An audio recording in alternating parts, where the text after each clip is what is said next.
সম্মানিত সুধী, আজকে বাংলাদেশের প্রথম কদরের রাত। যদিও বাংলাদেশে 27 তারিখের রাতটাকে খুব বেশি গুরুত্বের সাথে পালন করে, কিন্তু আসলে রমজানের শেষ দশকের 5টি বেজর রাতের যে কোনো রাতে কিন্তু কদর হয়ে যেতে পারে। তাই বুদ্ধিমান মুমিনের কাজ হচ্ছে 5টি বেজর রাতের প্রতিটি রাতেই সমানভাবে সমান গুরুত্বের সাথে ইবাদত করে যাওয়া, তাহলে কিন্তু কদর আর মিস হবে না।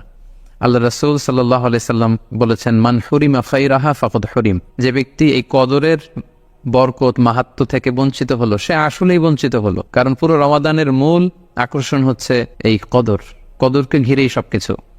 সো এই কদরের বরকত থেকে যারা বঞ্চিত হলো ফাকাদ হুরিম, তারা আসলেই বঞ্চিত। হি ইজ দ্য লুজার, সে আসলেই বঞ্চিত। আমরা বঞ্চিত হতে চাই না, আমরা গেইনার হতে চাই, আমরা বারাকা রহমত হাসিল করে নিতে চাই। আল্লাহ রাসূল সাল্লাল্লাহু আলাইহি ওয়াসাল্লাম ইরশাদ করেছেন, ফালতামিসু ফিল আশরিল আওয়াখির মিনাল ভিতর। রমজানের শেষ 10 দিনের মানে শেষ দশকের বেজর রাতগুলোতে কদর তালাশ করো। তার মানে বাংলাদেশে আজকে থেকে শুরু হয়ে গিয়েছে। তার মানে 21-এর রাত, 23-এর রাত, 25-এর রাত, 27-এর রাত এবং 29-এর রাত, এই 5টি বেজর রাত, অড নাইটসগুলো, 5টি রাতের যে কোনো একটি রাতেই কিন্তু কদর হয়ে যেতে পারে।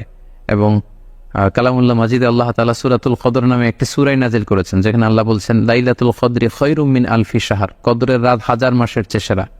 1000 মাসে হয় 83 বছর 4 মাস।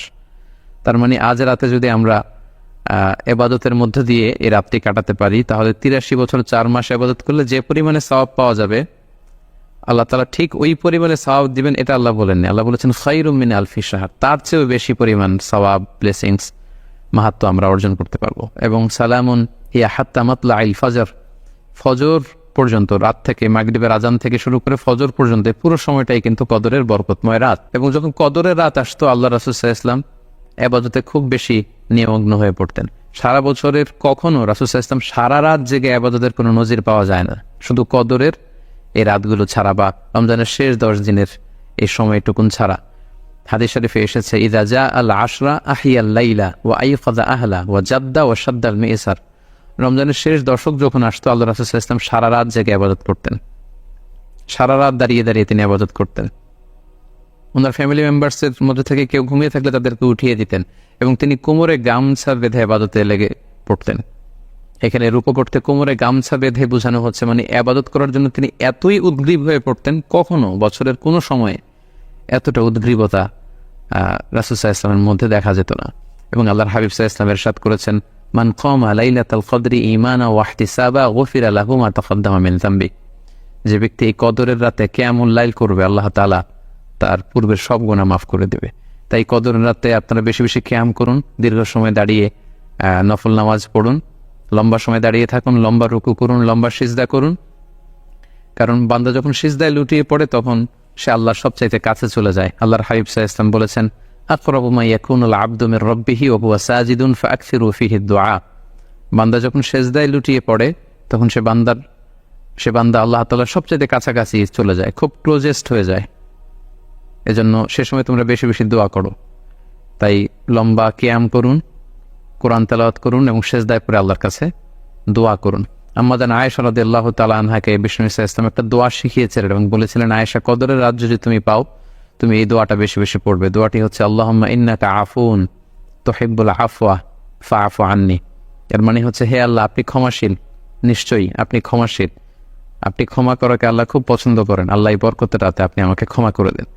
তাই এই দোয়াটি যেন আমরা খুব বেশি বেশি করি। আল্লাহ রাসূল সাল্লাল্লাহু আলাইহি ওয়াসাল্লাম রমাদানের এই শেষ দশকে ইতিকাফ করতেন। প্রতি বছর তিনি ইতিকাফ করেছেন রমজানের শেষ 10 দিন, এবং যে বছর তিনি ইন্তেকাল করবেন সে বছর তিনি 20 দিন ইতিকাফ করেছিলেন। এবং আল্লাহ রাসূল সাল্লাল্লাহু আলাইহি ওয়াসাল্লামের ইন্তেকালের পরে আম্মা জান যারা বেঁচে ছিলেন, ওনারাও মসজিদে নববীতে ওনারা কিন্তু ইতিকাফ করেছেন। সম্মানিত সুধী, যেহেতু বাংলাদেশে আজকে প্রথম কদরের রাত, এজন্য কদরের বারাকা এবং মাহাত্ম্য নিয়ে আমি সামান্য কিছু রিমাইন্ডার আপনাদের সাথে শেয়ার করলাম। আপনারা ইবাদতের মধ্য দিয়ে, কোরআন তেলাওয়াতের মধ্য দিয়ে, কিয়ামুল লাইলের মধ্য দিয়ে, আল্লাহর সাথে সম্পর্ক বৃদ্ধির মধ্য দিয়ে এই রাতটি পালন করুন। আসুন আমরা এই কদরের রাতগুলোতে কায়মনোবাক্যে আল্লাহর কাছে দোয়া করে আল্লাহ তাআলা যেন বিপদ থেকে আমাদেরকে মুক্ত করেন। আমি আপনাদের জন্য, সকলের জন্য আন্তরিকভাবে দোয়া করি এবং আপনাদের সকলের কাছে এই কদরের রাতে আন্তরিক দোয়া চাচ্ছি। আল্লাহ তাআলা আপনাদের সবাইকে ভালো রাখুক, সুস্থ রাখুক, ঈমানের সাথে রাখুক। হচ্ছে শেষ রাতে তাহাজ্জুদের সালাত আদায় করা। বছরের অন্য সময়গুলোতে রাত 4টার দিকে উঠে আসলে অনেকের পক্ষেই তাহাজ্জুদের সালাত আদায় করা সম্ভব হয়ে ওঠে না। যেহেতু রমাদানুল মুবারাকে সাহরি খাওয়ার জন্য আমাদেরকে উঠতেই হচ্ছে, সাহারি খাওয়ার পরে আপনি অজু করে আপনার সুবিধা মতো 2 রাকাত 4 রাকাত তাহাজ্জুদের সালাত আপনি আদায় করুন। তাহাজ্জুদের সালাতে সিজদায় পড়ে আপনি আল্লাহ তাআলার কাছে আপনার মনের আকুতি আপনি তুলে ধরুন। এই মুহূর্তটাতে, তাহাজ্জুদের এই সময়টাতে আল্লাহ তাআলা প্রথম আকাশে মনোনিবেশ করে তিনি ডাকতে থাকেন, কার কি লাগবে, কার খাবারের দরকার আমার কাছে চাও, আমি খাবারের ব্যবস্থা করে দেব, কার রিজিকের দরকার রিজিকের ব্যবস্থা করে দেব, কার সফলতা দরকার, আমি আল্লাহ তো সফলতা দেওয়ার মালিক, আমি সফলতার ব্যবস্থা করে দেব। যে মুহূর্তটুকুতে বা যে সময়ে আল্লাহ তাআলা আমাদেরকে দেওয়ার জন্য তিনি আমাদেরকে ডাকছেন, আমাদেরকে দেওয়ার জন্য তিনি বসে আছেন, প্রস্তুত আহ্বান করছেন, কিন্তু আমরা সেই আহ্বানে সাড়া দিচ্ছি না। তাই রমাদানুল মুবারকে তাহাজ্জুদের সালাতের অভ্যাস করার একটা সুবর্ণ সুযোগ কিন্তু আমাদের আসছে। যেহেতু সাহরি খেতে আমরা উঠবই, উঠে আমরা তাহাজ্জুদের সালাত আদায় করেন। এবং সর্বশেষ পয়েন্ট হচ্ছে, রমাদানুল মুবারকের মূল আকর্ষণ হচ্ছে রমাদানুল মুবারকের শেষ দশকে, অর্থাৎ রমাদানের কদরের রাতগুলো হচ্ছে লাস্ট 10 days অফ রমাদানে।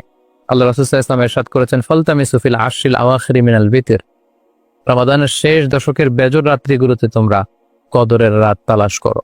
তাই আপনারা যখন প্ল্যান করতে বসবেন, এখনই ক্যালেন্ডার সামনে নিয়ে রমজানের শেষ দশক কত তারিখ থেকে কত তারিখ পরে প্ল্যান করে নিন, এবং অড নাইটগুলো, বেজর রাত্রিগুলো কোন কোন রাত্রিগুলো হতে পারে এখনই প্ল্যান করে নিন। যত ধরনের ব্যস্ততা, যত ধরনের ঝামেলা, যত ধরনের দায়িত্ব, এই কাজগুলোকে আপনি আগে পরে সেরে নেবেন, কিন্তু এই 10 দিনের স্পেশাল টাইমটাকে আমাদের ইবাদতের জন্য রাখা উচিত। আল্লাহ রাসূল সাল্লাল্লাহু আলাইহি ওয়াসাল্লাম রমজানের শেষ দশকে যখন তিনি পৌঁছতেন, তিনি তখন এমন ভাবে ইবাদত করতেন, তিনি কাউকে চিনতেন না, কারোর সাথে বেশি কথা বলতে চাইতেন না। তিনি রাতে সারা রাত জেগে থাকতেন, ফ্যামিলি মেম্বারদেরকে উঠিয়ে দিতেন, জাদ্দা ওয়া সাদ্দাল মি'সার, কোমরে গামছা বেঁধে তিনি ইবাদতে লেগে পড়তেন। এই শেষ দশকে তিনি এত ইবাদত করতেন, বছরের কোনো সময়ে আল্লাহ রাসূল সাল্লাল্লাহু আলাইহি ওয়াসাল্লামকে এত বেশি ইবাদত করতে কিন্তু দেখা যেত না। তাই এই শেষ দশকের বেজর রাত্রিগুলো যেন আমরা মিস না করি, এবং শুধু 27 রমজানে আমরা কদর হিসেবে পালন করবো, ব্যাপারটা যেন এমন না হয়ে যায়।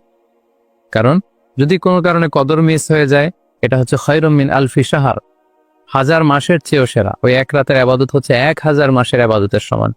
এবং আল্লাহর হাবিব সাল্লাল্লাহু আলাইহি ওয়াসাল্লাম বলেছেন, মান হুরিমা খায়রাহা ফাকাদ হুরিম, যে কদরের রাতের বরকত থেকে বঞ্চিত হলো, হি ইজ দ্য লুজার। এই বরকতের মাসে নিশ্চয়ই আমরা কেউই লুজার হতে চাই না, আমরা সবাই গেইনার হতে চাই।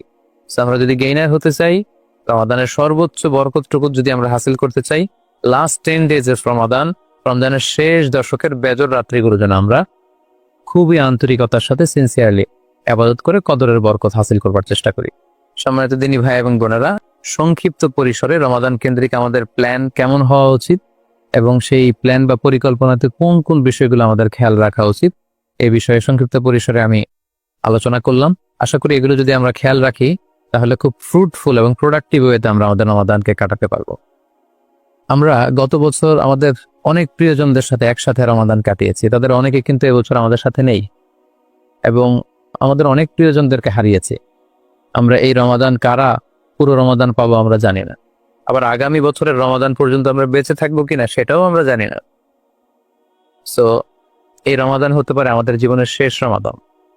আমাদের we should consider this Ramadan the last and final chance in our life. আমাদের এভাবে চিন্তা করা উচিত যে হতে পারে এটা আমার জীবনের শেষ রমাদান, তাই আমার গুনাহ মাফের একটা সুবর্ণ সুযোগ হচ্ছে এ রমাদান মাস। তাই এই মাসের সর্বোচ্চ বরকতটুকু হাসিল করার জন্য আমরা যেন বুদ্ধিমানের পরিচয় দেই, আমরা যেন বেশি বেশি ইবাদত করে আল্লাহ তাআলার প্রিয় ভাজনদের অন্তর্ভুক্ত হতে পারি। হ্যাভ এ গ্রেট রমাদান। আসসালামু আলাইকুম ওয়া রাহমাতুল্লাহি ওয়া বারাকাতুহু।